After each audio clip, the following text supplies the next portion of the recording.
Bonjour et bienvenue à notre capsule 5 à 7 Mission CCDM.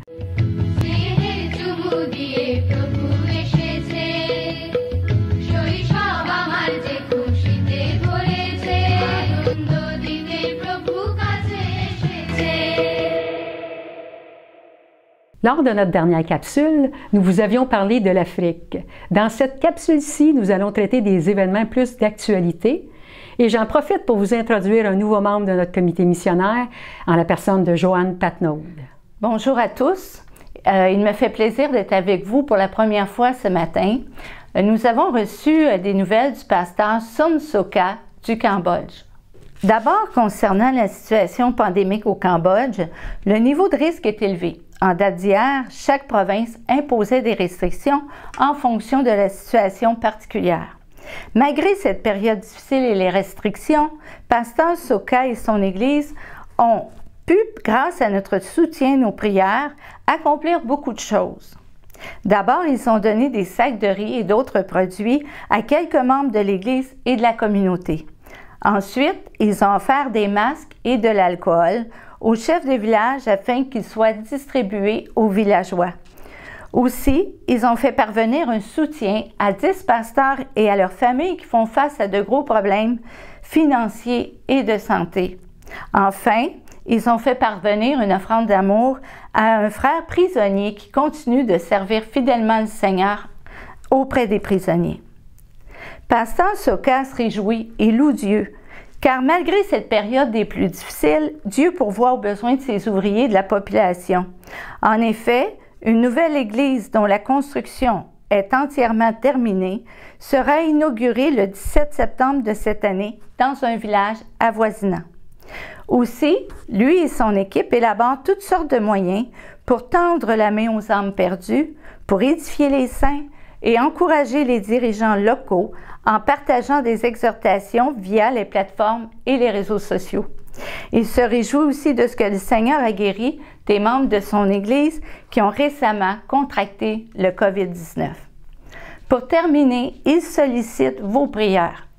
Il ajoute « Merci encore une fois pour votre amour, pour vos prières, pour votre soutien financier. Cela nous aide beaucoup. Nous continuerons également de vous garder tous dans nos prières. » Merci Joanne pour ce bon rapport sur le Cambodge. Nous allons continuer par la suite avec le pays l'Afghanistan. Que savons-nous de l'Afghanistan? Avant de vous demander de prier pour les Afghans, voici quelques infos sur le pays. L'Afghanistan est un État islamique par constitution, avec plus de 36 millions de musulmans et seulement quelques milliers de chrétiens. Ces fidèles disciples du Christ sont confrontés à la persécution à la fois du gouvernement et de la société tribale.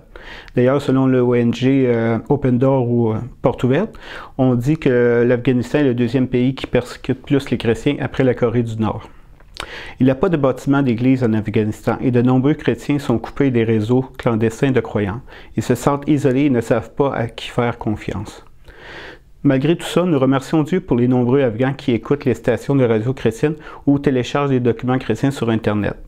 Certains Afghans sont des croyants authentiques et souvent isolés, et d'autres sont déçus par l'islam et veulent en savoir plus sur Jésus-Christ. Souvenez-vous de 2 Corinthiens 4, versets 8 et 9. Pendant que vous priez pour l'Afghanistan, nous sommes pressés de toutes les manières, mais non réduits à l'extrémité, dans la détresse, mais non dans le désespoir, persécutés, mais non abandonnés, abattus, mais non perdus. Priez pour les centaines de milliers d'Afghans qui ont fui leur foyer et cherchent refuge ailleurs, pour leur sécurité pendant leur fuite ou leur déplacement, pour leurs besoins de base tels qu'un abri, de la nourriture et de l'eau pour que les familles puissent rester ensemble. Priez pour que les personnes déplacées et les réfugiés soient en lieu sûr pour la restauration et la guérison des traumatismes. Priez pour que les disciples d'Afghans de Jésus soient forts dans le Seigneur. Priez pour les femmes et les filles d'Afghanistan, car beaucoup craignent pour leur futur. Priez pour la santé physique des Afghans, car les soins médicaux et la nourriture médicale peuvent être difficiles à trouver dans la tourmente. J'aimerais maintenant prier pour eux. Père, protège les vulnérables. Nous savons que tout leur cœur est brisé, que notre monde est très plongé dans les ténèbres. Saint-Esprit, conduis-nous à prier fidèlement pour les croyants en Afghanistan, afin qu'ils soient encouragés et renforcés chaque jour par tes miséricordes qui se renouvellent chaque matin. Et prions pour les perdus afin qu'ils puissent connaître Christ et tourner leur cœur pour adorer et le servir. Et nous prions pour la nation qu'elle soit libérée de la tyrannie des talibans et que la parole de Dieu se répande à travers le pays pour sauver. Nous continuerons à prier par la suite avec le frère Léphanie Desrosiles pour le pays d'Haïti. Oui, bonjour. Mon nom c'est Léphanie Desrosiles. Je suis originaire d'Haïti. C'est un plaisir pour moi de partager avec vous ce qui s'est passé en Haïti. Il y a ce qu'on appelle une instabilité politique. Et ceci, en 2010, nous avons connu un séisme de magnitude 7.2 qui a fait plus de 300 000 morts. Toujours instabilité politique, arrivé en juillet 2000, le 7 juillet dernier, disons 2021, et on a assassiné notre président chez lui, dans son domicile. Donc, ce qui a augmenté nos calamités, nos difficultés. Et ceci, quelques semaines après, donc nous avons connu un autre séisme de 7.2 où près de plus d'un millier de personnes sont mortes. Aujourd'hui, pendant ces jours-là, donc nous avons appris qu'il y a un groupe de gangs qui a demandé à ce gouvernement donc de démissionner, et ils sont prêts à semer la pagaille. Ils ont occupé presque toute la capitale. Et donc c'est un pays pour lequel j'ai prié constamment, mais nous savons que Dieu a un mot, puisque nous sommes un peuple chrétien. Il y a beaucoup de chrétiens haïtiens et qui prient pour Haïti, et nous savons pertinemment que le Seigneur va faire quelque chose et notre pays connaîtra vraiment de jours meilleurs. Seigneur éternel, Dieu fidèle, je m'approche de toi, Seigneur, dans l'humilité, pour prier pour ce pays, ce beau pays que tu nous as donné, ce pays aussi riche que tu nous as donné, riche en ressources humaines et riche en ressources naturelles, et qui connaît pas mal de difficultés aujourd'hui. Avec l'instabilité politique, oh Dieu, l'économie est en ruine et la situation, oh Dieu, se détériore au jour le jour. Mais Seigneur, toi qui es au contrôle de la situation, je crois en toi, je mets toute ma confiance en toi. Toi, tu m'as parlé que ce pays-là, il a une prophétie sur sa tête. Et nous croyons dans cette prophétie. Et nous croyons en toi et en toi seul. Oh Dieu, en ce moment même, un groupe d'armées où ils sèment la pagaille. Ils tirent ça et là. Et les gens ne savent que faire. Quelle voie emprunter. De pouvoir, cher Seigneur, aux besoins de ce pays. Je remets, cher Seigneur, les dirigeants entre tes mains. Nous te prions, cher Seigneur, pour la jeunesse. Nous te prions, cher Seigneur, pour les jeunes. Nous te prions pour les adultes. Nous te prions pour les enfants. Et l'école qui doit ouvrir ses portes en ce moment-là, les parents ne savent pas ce qu'il faut faire. Mais nous te demandons, cher Seigneur, de leur donner, cher Seigneur, la sagesse nécessaire pour savoir que faire, comment faire, en cet instant. Bénis-nous, Seigneur. Conduis-nous, Seigneur, nous te prions. Dans le nom de notre Seigneur et Sauveur Jésus-Christ, à lui soit la gloire, l'honneur, la majesté au siècle des siècles. Amen. Certainement, nous voulons continuer de prier pour ces deux pays qui font face à de grandes crises. Pour continuer, j'aimerais vous parler Nous avons des enfants que nous parrainons en Thaïlande et en Haïti. Nous avons reçu des nouvelles de leur part. Le message principal qui nous revient d'eux, c'est qu'ils sont tellement reconnaissants de ce qu'on fait pour eux. Parce que sans ce parrainage-là, ils ne peuvent pas aller à l'école. Ça serait impossible pour eux. C'est des endroits qui sont très pauvres. Fait que ce qu'ils nous disent, c'est que merci beaucoup et priez pour nous. Pour continuer, j'aimerais qu'on parle du Bangladesh. Qu'est-ce qu'il y a de la persécution en ce moment au Bangladesh? Ça dit, les chrétiens d'un village du sud-ouest du Bangladesh vivent dans la peur après qu'un groupe d'extrémistes bouddhistes a attaqué à 2 reprises leurs petites églises baptistes et endommagé le bâtiment. Voici ce qu'ils nous racontent. Nous étions bouddhistes et nous avons rencontré Jésus-Christ en 2005. Les chrétiens de l'ethnie Chakma de Suandrapara ont commencé à prier dans une petite maison en 2005. En janvier de cette année, nous avons construit une église grâce au financement de la Bangladesh Bao Tribal Baptist Church. Chaque jour, nous nous réunissons et prions. Mais la majorité bouddhiste locale n'aime pas cela. Ils nous ont attaqué et démoli notre église à 2 reprises. Le 12 juillet, des radicaux bouddhistes leur ont demandé de démolir l'église dans les 3 jours suivants. Le 15 juillet, le même groupe les a attaqués et a cassé les portes, la croix et des parties de l'église.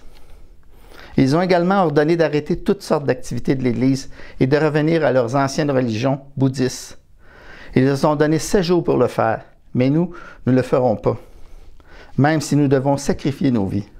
Le 22 juillet, après la date limite, ils s'en prennent à nouveau aux fidèles et brisent un mur de l'Église et sa porte et endommagent le toit de tôle du bâtiment. Les assaillants ont également averti les chrétiens que si quelqu'un rapportait l'incident aux médias et déposait une plainte auprès du poste de police, il subirait des conséquences désastreuses. Ils nous menacent pour nous faire revenir à notre ancienne religion. Mais nous ne reviendrons pas. Jésus-Christ est notre Sauveur. Nous mourront pour lui. Nous prions pour les agresseurs afin qu'ils changent leur façon de penser et laissent notre peuple y vivre en paix. Jésus leur répondit, « Je vous le déclare, c'est la vérité. Si quelqu'un quitte sa maison ou ses frères, ses sœurs, sa mère, son père, ses enfants, ses champs, à cause de moi et de la bonne nouvelle, recevra 100 fois plus. Dès maintenant, dans ce monde, des maisons, des frères, des sœurs, des mères, des enfants, des champs, avec des persécutions aussi, et dans le monde à venir, il recevra la vie éternelle. » Seigneur, on te demande de mettre ta main sur eux, de les encourager malgré tout ce qu'ils vivent, de mettre ta main puissante sur eux et qu'ils prient pour ils ont déjà commencé à prier pour leurs assaillants. Seigneur, que leurs assaillants puissent venir à toi. C'est ça qui serait la bonne nouvelle. Amen. Pasteur René va continuer avec un témoignage sur les Philippines. Voici quelques bonnes nouvelles nous montrant comment Dieu a agi dans des situations désespérées dans le nord des Philippines. Il y a une tribu dans le nord des Philippines que nous avons évangélisée, je pense en 2010, lors d'une mission médicale que nous avions faite. Et toute la tribu se sont tournés vers le Seigneur. On en a baptisé beaucoup à plusieurs reprises dans l'océan, dans les années à suivre. Mais dans la dernière semaine du mois d'août, le virus COVID-19 s'est propagé dans la tribu, avec des effets très graves. Et là, maintenant, une famille était particulièrement malade, et quand Pasteur Viviane s'est rendue pour faire la visite, elle venait de décéder. Et là, elle écrit « Je viens de rentrer de Karanan, de la montagne et la forêt, là où les tribus habitent. Et je suis tellement triste que nous ayons un autre frère qui ne mange pas du tout. Nous avons enterré aujourd'hui le frère décédé l'autre jour, et au même moment où quelqu'un est mort à nouveau. Et ce sont des familles différentes. » Donc ça, c'est le rapport qu'on a reçu au début. Et ensuite, ils sont rendus puis ont prié pour une sœur qui pensait qu'elle était pour mourir elle aussi. Mais au moment où ils sont arrivés là-bas, les familles pleuraient déjà. Ils ont prié Dieu, Dieu a agi et elle a ouvert les yeux. Elle a dit « Je veux manger et être bien ». Et le samedi, ils ont fait cette mission médicale et tout le monde était en larmes de joie. Plusieurs ont été guéris et ça va mieux. Vraiment, le Seigneur a agi. Même le chef Amado s'est relevé de la mort. Et on veut remercier le Seigneur et continuer de prier pour cette tribu des Aitas dans le nord des Philippines. Wow! Tout un contenu dans cette capsule vidéo et beaucoup de requêtes de prières à garder en mémoire. N'oubliez pas de continuer de soutenir nos missionnaires par vos prières et par vos dons. Et si vous voulez faire un don spécifique d'un des sujets qu'on a traités dans cette capsule, vous n'avez qu'à l'indiquer sur l'enveloppe ou l'indiquer lors de votre transfert Internet. N'oubliez pas nos rendez-vous tous les 2e mardis du mois pour notre capsule vidéo 5 à 7, mission CCDM. Au revoir et à la prochaine. Que Dieu vous bénisse.